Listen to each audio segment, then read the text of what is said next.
ეს ვიღა მოიტანა ბიჭო 2 მეთქი და მესამე ვიღა მოიტანა თან ყველაზე ბანძიფერი. მოგესალმებით მეგობრებო ვრაპსტარიდან. მოკლედ როგორც იქნა, დრო გამოვნახეთ ჩვენი M850-ისთვის, რომ გადაგვეკრა ფირი, ხო და 2 ფერი ავარჩიე, მაგრამ რომელი გადავაკრათ არ ვიცი, იმიტომ რომ ორივე ძალიან ლამაზია, ორივე ძალიან მომწონს. ორივე არის ახალი G სერიის ფერი, ერთი არის Ocean Green და მეორე არის Deep Blue. ორივე ვიცი რომ ძალიან მოუხდება, მაგრამ ვერ გადავწყვიტე.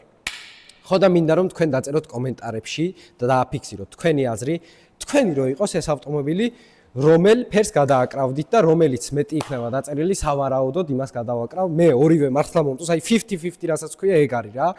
ორივე ძალიან მომწონს, ორივეს გადავაკრავ. ნახევარ-ნახევარზე შეიძლება გავაკეთო, მაგრამ თქვენი აზრი მაინტერესებს ყველაზე მნიშვნელოვანი რაც არის. ხო და როცა გადავაკრავთ უკვე მანქანას და მოვრჩებით ორ კაცს, ვაკატავებთ აი ამ მანქანით და დაგრა გავაერთოთ. ხო და დაწერეთ და აფიქსირეთ თქვენი აზრი მეგობრებო. დაგემშვიდობებით და მალე იხილავთ გადაკრულსაც.